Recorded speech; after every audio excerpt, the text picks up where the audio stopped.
আসসালামু আলাইকুম, আমি জাহিদ হাসান নয়ন। আজকে আমরা জানবো exit requirements for occupancy reference by BNBC 2006। Classification of occupancy. Occupancy class A residential, occupancy class B educational, occupancy class C institutional, occupancy class D healthcare, occupancy class E assembly, occupancy class F business and mercantile, occupancy class G industrial, occupancy class H storage, occupancy class J hazardous।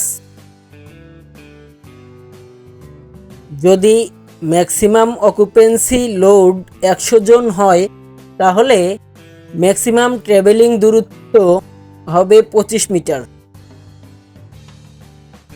যে কোনো point বা জায়গা থেকে occupancy class A B C D E এবং J এর জন্য বাহির হওয়ার দরজা দূরত্ব 25 মিটার এবং occupancy class F and H এর জন্য বাহির হওয়ার দরজার দূরত্ব 30 মিটার এবং অকুপেন্সি ক্লাস জি এর জন্য বাহির হওয়ার দরজার দূরত্ব 45 মিটার, এর বেশি হবে না।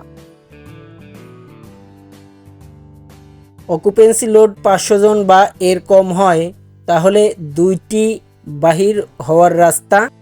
অকুপেন্সি লোড 501 থেকে 1000 জন হয় তাহলে 3টি বাহির হওয়ার রাস্তা এবং অকুপেন্সি লোড 1000 জনের বেশি হয় তাহলে 4টি বাহির হওয়ার রাস্তা থাকতে হবে।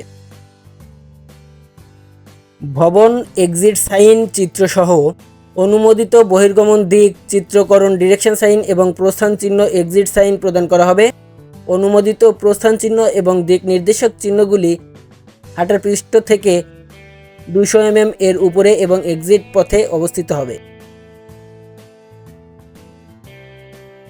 ফ্লোর লেবেল এক্সিট সাইন। বহির্গমন দরজার জন্য চিহ্নটি দরজার উপরে বা দরজার পাশে বা দরজার ফ্রেমের 100 mm এর মধ্যে সাইনটি সবচেয়ে কাছের প্রান্ত থাকতে হবে। অবস্থান। সিঁড়ি, ঘরের দরজা, অনুভূমিক প্রস্থান এবং যে কোনো তলা থেকে অন্যান্য প্রয়োজনীয় প্রস্থানের জন্য এক্সিট সাইন স্থাপন করা হবে। যখন একটি রুম বা এলাকা থেকে 2 বা ততোধিক প্রস্থানের প্রয়োজন হয় তখন রুম বা এলাকা থেকে প্রয়োজনীয় প্রস্থানে এক্সিট সাইন ইনস্টল করা হবে এবং অন্য দিকটিকে স্পষ্টভাবে নির্দেশ করতে হবে যে এই পথটি বহির হওয়ার জন্য নয়।